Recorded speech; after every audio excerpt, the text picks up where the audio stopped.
This is the guy with the money. I'm sure you want to listen very closely to everything he's got to say. I haven't got my checkbook with me today, but I am taking the opportunity to slightly adapt the brief I was given here to say a little bit about funding opportunities and just for sanity's sake, if anyone's thinking National Lottery Heritage Fund, who are they? Heritage Lottery Fund, we rebranded this year. Just out of interest, how many people have experience of getting grants from us and working with projects? Is there a reasonable amount? Okay, thank you. So, just to give a little bit of background then from ourselves as a funder and work that we've done in the area kind of relevant for today's seminar.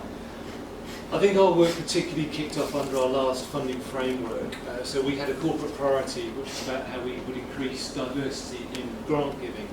And I think one of the turning points for us was marking the 20th anniversary of what was the Disability Discrimination Act.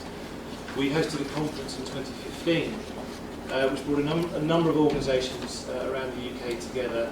A whole series of kind of pledges around actions were made. And really as a result of that, we've started to see larger scale disability-focused projects coming forward through applications for pan-disability projects. What I wanted to also say though today is, having launched our new framework this year, which has a 5-year life cycle, without getting bogged down in too much detail, there's only one mandatory outcome that now needs to be achieved for a project. So whether you're applying for £3,000, £3 million, every project that we fund needs to demonstrate how a wider range of people will be able to access whatever the heritage is that you are concerned with. So obviously has very strong relevance to what we're discussing today. We're also going to be taking more of a role in terms of contributing research, knowledge sharing, collecting more robust data, providing better data analysis to support a lot of our work in this area. And by sort of last but no means least, to say there are two major priorities that we've identified in our new framework, as in projects and means of engagement with heritage that we are interested in supporting. One is nature, one is inclusion. So keep that in mind. We are looking for good projects that will deliver against one or both, or combined those priorities. And just briefly to say, we've now funded in the order of around £45 million worth of projects, nearly 1,000 projects in total, that have a specific focus on benefiting disabled people and their access to heritage. Very quick snapshot of a few of those in more recent years. A history of place and heritage ability, both pan-disability focused projects that were looking at access to historic sites. In the case of history of place, actually historic sites that have some aspect of disability heritage. And also an example of a project in Wales, probably one of the largest oral history projects that we funded with a disability focus, looking at the histories of people with learning disabilities. So now coming back to my brief for today. Of course, I mean, I'm not a practitioner. I'm actually here representing a funder, so I'm going to be sharing with you a couple of case studies that demonstrate, for us, we think really strong examples of where projects have really achieved in terms of how they are reaching out to new audiences with disabilities. So the first one is at the Crewe Estate in Worcestershire, the National Trust project.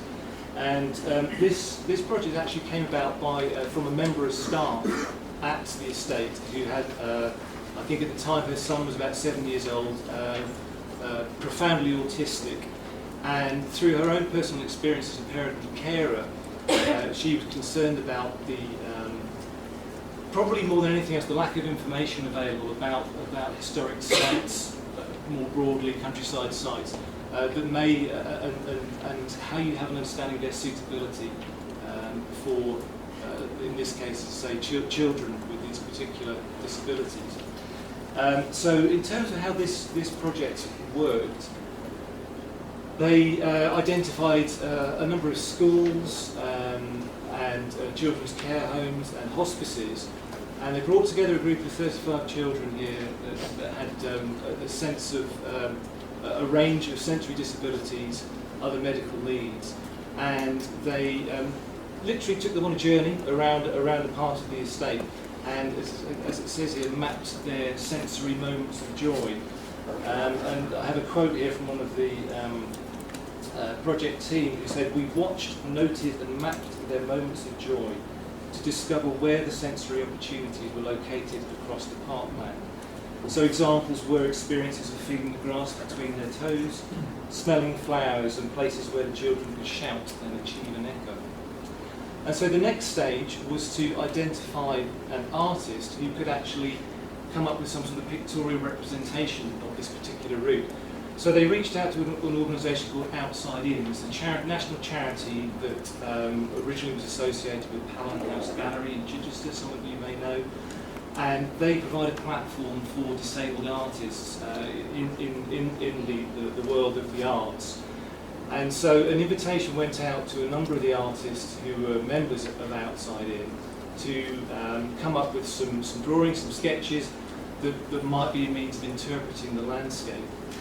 In fact, I have an example over here I shall pass around.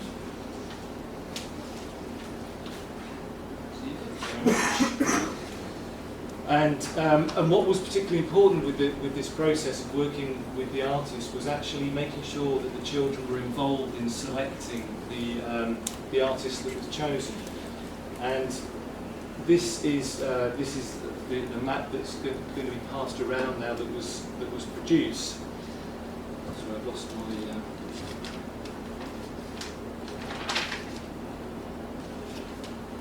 That's where I was. Sorry.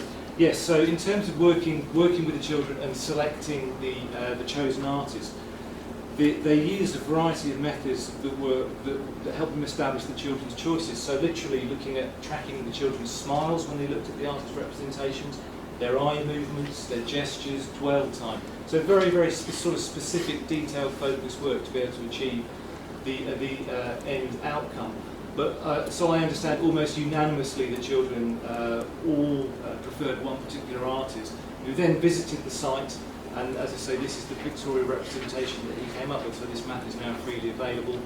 And inevitably, for those of you who have experience of delivering new access initiatives on site, inevitably they're now getting wider audiences visiting.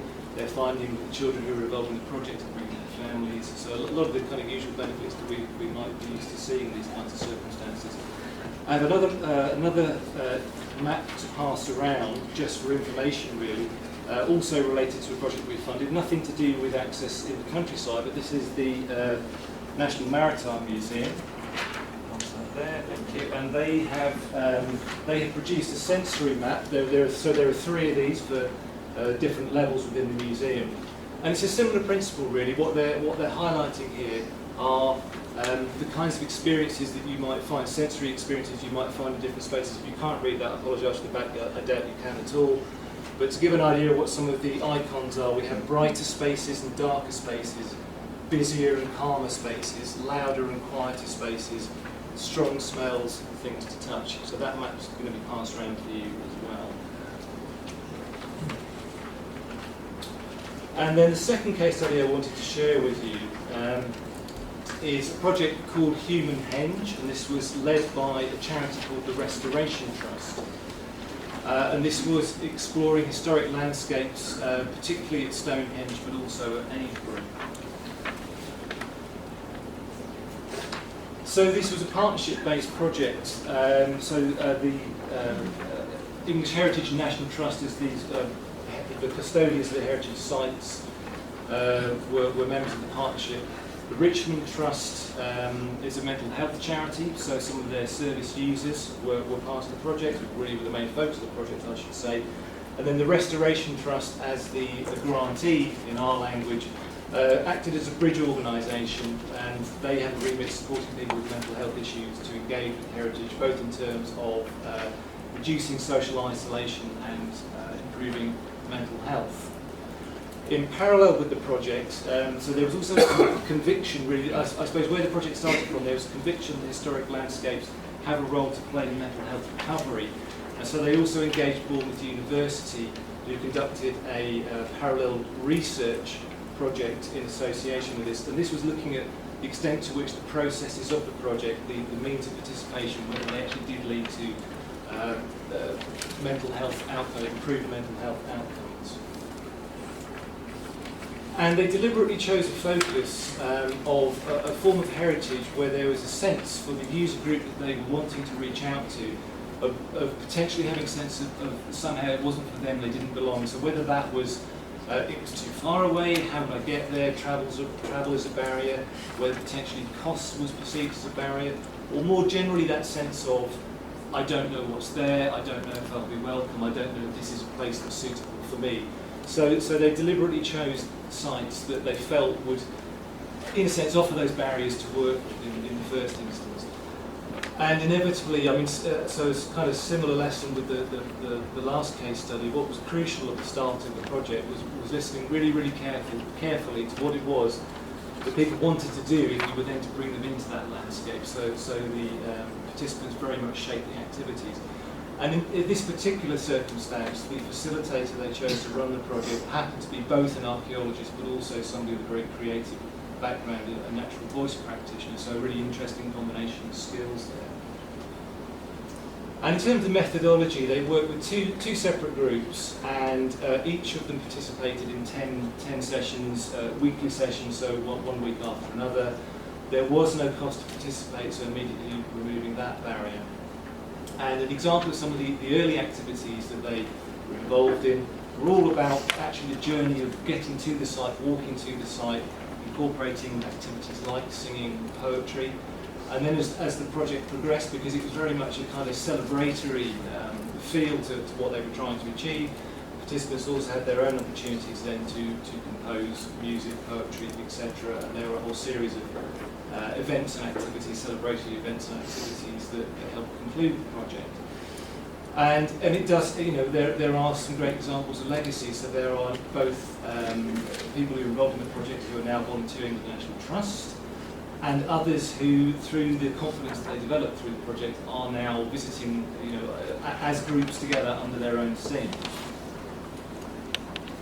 So what I wanted to do here was kind of bring my funding hat back on to give a few tips for you, but also thinking of some of the threads to draw together from those two case studies about things to think about if you're hopefully all coming away from today thinking about the projects that you want to deliver, and whether external funding, so often funding is one of the issues as to how you achieve these changes.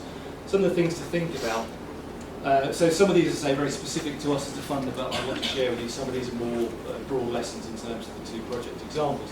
The first one is, if you want to be persuading a funder such as ourselves about the difference you want to achieve, you need to be able to demonstrate that you know your business currently and that you understand what the barriers are to access. So we are looking for that, particularly for more substantial grants as well. We're looking for that evidence base. But also always think in terms of pan-disability approach to this. If the route that you're going down is looking generally at disability-related provision, thinking, you know, across the spectrum of disability, but also this issue of intersectionality. So we saw the slide earlier on about other protected characteristics under the Equalities Act. It may well be that you're considering certain aspects of disability-related provision.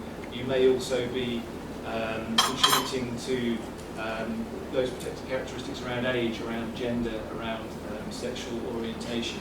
So thinking in those terms is always going to be useful to help demonstrate the breadth of audiences that you can reach out to. So both of the case studies I shared with you, what was very, very strong with both of those was the extent to which they started out with detailed consultation with the audiences that they wanted to involve. So making sure that the experiences that they were hoping to create, the new provision they were hoping to create, was actually informed by those audiences themselves. And again, from a funding perspective, we'd be looking to see that that's what you're going to be doing to deliver any project that you come to us for. Again, you will have seen, I suppose particularly with the second example I gave you, partnership was vital. You can't necessarily do all of these, you can't deliver these schemes necessarily on your own. You may, more often than not, will not have the in-house expertise to do this. So thinking broadly about who it is that you can bring in to achieve the right kind of skill basis that you need, the knowledge base that you need. So thinking in terms of partnership. I've already touched on the money side, so be very, very clear about both the resources that you already have available, but then thinking in terms of what budget you need to achieve. So one of the problems we often find with projects that have an inclusion focus is that they're under budgeted. They haven't really thought through properly about the resources that are needed. And so you know, of course, as a funder, the invitation isn't to just, you know, kind of ramp up the cost for the sake of it, but we are looking to see that there is some scrutiny on your part of what you're applying for, that you are asking for the resource you need to achieve the outcomes. Otherwise, what's the point in us funding it, because you're not going to have the resource to do it. Another really nice example, I suppose, particularly from the first project, the one at the Crewe estate, was the extent to which they really thought about training right across the board at the estate. The example they shared with us was training for staff in the cafe. Those of you who are involved in managing sites where you have, you know, visitor centres, cafes, etc., you'll be only too aware of how vital they are as part of the experience. And immediately what they discovered as they started the project was, in terms of talking to the staff at the cafe, they really lacked confidence about how they could work with audiences that, you know, they weren't so used to dealing with. So training for the breadth of staff and volunteers is something to consider as well. And then the classic one really is evaluation. Again, coming back to us as the funder, is often the last thing that a lot of people think about when they apply to us. But we really want to see, going back to that first bullet point, and understanding your baseline, and therefore being able to demonstrate the difference your project will make with the funding you're applying for. Demonstrate how you're going to be integrating evaluation right the way through the project, not just when you chuck that £5 grand at somebody right at the end to quickly see what you might have achieved. We want to see that that's stepped all the way through. So be clear about the difference you want to make, and ask yourself the question what it is that success looks like. And I don't need to dwell on this because you'll get the link to the slide. But just to say, in terms of our website and new resources that are available, talking more broadly around both wellbeing and inclusion, there are guidance notes on both of those, which will help support the way in which you would then hopefully achieve that mandatory objective around achieving a wider range of people in heritage, and some other wellbeing related resources for you there.